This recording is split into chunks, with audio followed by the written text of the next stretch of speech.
Welcome to Grow Money Solutions. इस channel पर हम स्टॉक मार्केट से जुड़ी हुई चीज़ों के बारे में बात करते हैं। इस वीडियो में हम डेली एनालिसिस करेंगे निफ्टी और बैंक निफ्टी के बारे में और पता करेंगे इसका अपसाइड और डाउन साइड में इसके टारगेट क्या रहेंगे। चलिए स्टार्ट करते हैं वीडियो। और इस वीडियो को स्टार्ट करने से पहले इस चैनल को सब्सक्राइब करना ना भूलें और बेल आइकन को दबा दीजिए ताकि आने वाले वीडियो की नोटिफिकेशन आपको मिलते रहें। धन्यवाद। यह निफ्टी 50 का 1 डे टाइम फ्रेम का चार्ट है। आज जो इसकी मूवमेंट रही है वो ये रही है कि इसका हाई जो लगा है वो 14,878 का लगा है, लो जो लगा है इसका 14,708 का लगा है और क्लोजिंग इसने 14,807 पे आके दी है। ओवरऑल इसने 71 पॉइंट की मूवमेंट दी है आज। जो इसने कल के सेशन में इसने जो एक डोजी बनाया था, फिर उसके बाद में इसने उस डोजी के अबव एक क्लोजिंग दी है। डोजी का जो हाई है उसके अबव ही इसने क्लोजिंग दी है। तो कल का जो प्रेडिक्शन है मे बी ये रह सकता है कि इसकी जो मूवमेंट रह सकती है वो पॉजिटिव रह सकती है और जो इसकी कैंडल होगी वो ग्रीन कैंडल बन सकती है। ठीक है, अब कल के बारे में बात कर लेते हैं। निफ्टी 50 में क्या मूवमेंट रह सकती है, तो चलिए 5 मिनट के टाइम फ्रेम पे चलते हैं।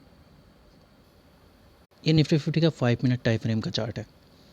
ठीक है, देख लीजिए इसने लगभग इसने अगर पूरे दिन का अगर देखा जाए तो इसने पूरे एक नॉर्मली कंसोलिडेशन फेज़ में ही इसने बिताया है।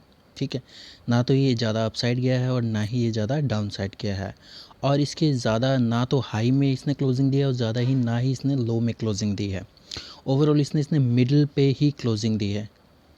ओके, अब हम बात कर लेते हैं इसका कल का क्या मूवमेंट रह सकता है अप साइड में और कल का डाउन साइड में क्या क्या मूवमेंट रह सकती है। ठीक है, हम दो ट्रेंड लाइन ड्रॉ करेंगे जिससे पता करेंगे कि हम अप साइड में कितना मूवमेंट जा सकता है और डाउन साइड में कितना मूवमेंट जा सकता है।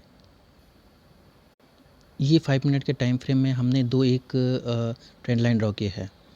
अगर इन दोनों ट्रेंड लाइन के अंदर में अगर परफॉर्म करता है यानी ओपन होता है कल ये, ठीक है, और ओपन होने के बाद में अप साइड में इस ट्रेंड लाइन को अगर ब्रेकआउट करता है 14,880 को अगर ब्रेकआउट करता है अप साइड में, तो फर्स्ट टारगेट जो होगा उसका वो होगा 14,940 का। सेकंड टारगेट होगा हमारा 14,000, मतलब ओवरऑल 15,000 मान लीजिए सेकंड टारगेट, और थर्ड टारगेट जो होगा वो 15,080 का होगा। ठीक है, अब नीचे की साइड में बात कर लेते हैं। अगर यहीं ओपन होता है, ठीक है, और नीचे की साइड में इस लेवल को ब्रेक करता है 14,760 या फिर 14,770 को, ठीक है, इसको अगर ब्रेक डाउन देता है तो इसमें अगर फर्स्ट टारगेट होगा वो 14,715 का होगा और सेकंड टारगेट होगा हमारा 14,670 का और थर्ड टारगेट जो होगा हमारा वो होगा 14,600 का। ये हमारे तीनों टारगेट हैं। अप साइड में अगर मूवमेंट रहती है कल की साइड में तो हमारा ज़्यादातर इसका फोकस जो रहेगा वो अप साइड में ही रहेगा, क्योंकि अप साइड में इसलिए दिया है क्योंकि एक डोजी के बाद में डोजी के हाई को ब्रेक करके अप साइड में और उसने अप साइड में ही आज के दिन इसने क्लोजिंग दी है।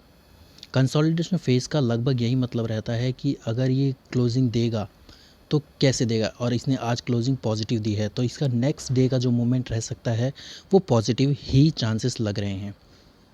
ठीक है, ये तो निफ्टी 50 की नेक्स्ट डे की बात है। ठीक है, अब बात कर लेते हैं बैंक निफ्टी के बारे में। ये बैंक निफ्टी का 1 डे टाइम फ्रेम का चार्ट है। ठीक है, आज इसने बैंक निफ्टी में जो हाई लगाया है वो 34,357 का लगाया है, लो जो लगाया है वो 33,629 का और क्लोजिंग इसने 34,210 पे आके दी है। ओवरऑल इसने 600 पॉइंट की पॉजिटिव मूवमेंट दी है। ठीक है, ये पॉजिटिव मूवमेंट कैसे दी इसने, ये जो लास्ट की जो 2 दिन की जो कैंडल थी, ओवरऑल इन 2 दिन की कैंडल की जो क्लोजिंग और ओपन था, क्लोजिंग यानी कि फर्स्ट ग्रीन जो कैंडल थी यानी 19 मार्च की जो कैंडल थी उसकी ग्रीन की ओपन, और जो 22 मार्च की कैंडल है उसकी क्लोजिंग, यानी इन दोनों लेवल को ये ब्रेकआउट वहीं से इसने ब्रेक डाउन नहीं किया और वहीं से ही रिवर्स लेके इतनी बड़ी मूवमेंट दे के चली गई आज की। ठीक है, 600 पॉइंट्स की। ओके, और बैंक निफ्टी का भी कल का जो नेक्स्ट डे का जो मूवमेंट लग रहा है वो पॉजिटिव ही लग रहा है, क्योंकि इसने जो अपना 2-3 दिन का जो हाई बनाया हुआ है ओवरऑल इसने 19 मार्च से लेके आज के दिन का ओवरऑल हाई अभी ब्रेक नहीं किया है। तो अगर इसको ब्रेक करती है तो शायद चांसेस इसके अप साइड में हो सकते हैं। और क्या क्या रहेंगे टारगेट इसके मैं आपको अभी बता देता हूँ 5 मिनट के टाइम फ्रेम के चार्ट पे। ये बैंक निफ्टी का हमारा 5 मिनट टाइम फ्रेम का चार्ट है। ठीक है, इसने सुबह सुबह जो ओपन दी वो हल्का सा गैप अप ओपन दिया। ठीक है। फिर उसके बाद वो एक नॉर्मली कंसोलिडेशन फेज़ में चला गया। मैं आपको एक रेक्टेंगल ड्रॉ करके दिखा देता हूँ। इस कंसोलिडेशन फेज़ में वो चला गया था, ठीक है। जैसे इसने एक कंसोलिडेशन फेज़ को मतलब ब्रेकआउट किया अपसाइड में, यानी अपने फर्स्ट हाई को, यानी इस हाई को ब्रेकआउट किया, 920 वाले हाई को, सॉरी 930 वाले हाई को अगर इसने ब्रेकआउट किया, तो जैसे ही ब्रेकआउट दिया इसने 930 वाले हाई को, तो देख लीजिए इतनी बड़ी, लगभग इसने 200 पॉइंट की बड़ी मूवमेंट दे दी, ठीक है। बट वो वहाँ सस्टेन नहीं हो पाए, क्योंकि इसका जो हाई था ओवरऑल, जो लास्ट डे का 19 मार्च का जो हाई था वो यहीं था, ठीक है। तो वहीं पर सेलर हावी हो गए, ठीक है।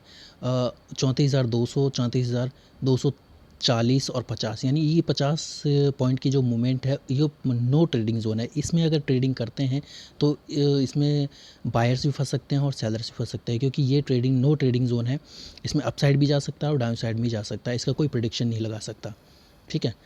अब अब इसने जो उसी ट्रेडिंग जोन में आके थोड़ा सा हल्का सा नीचे आके इसने वहीं क्लोजिंग दे दी, ठीक है, 34,210 पर।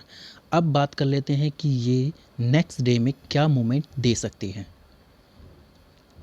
ये हमने 5 मिनट के टाइम फ्रेम पे बैंक निफ्टी में दो ट्रेंड लाइन ड्रॉ किए हैं, अपसाइड और डाउन साइड।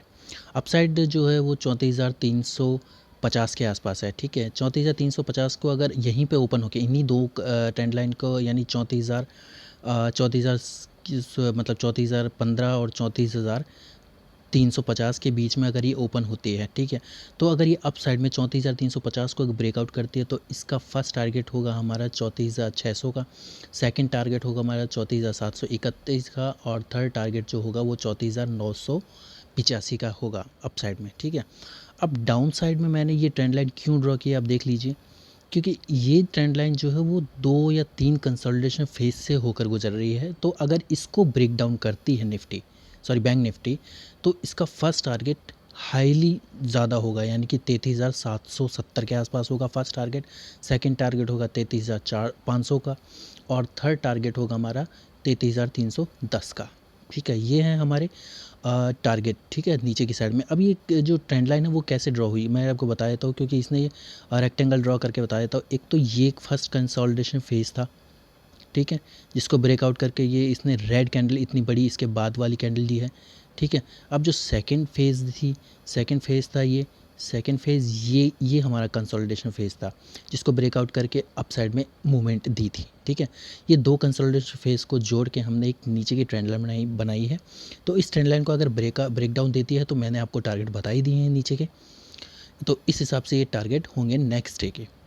अगर आपको ये वीडियो अच्छा लगा हो तो प्लीज़ लाइक कीजिए, सब्सक्राइब कीजिए और चैनल को ज़्यादा से ज़्यादा शेयर कीजिए। धन्यवाद।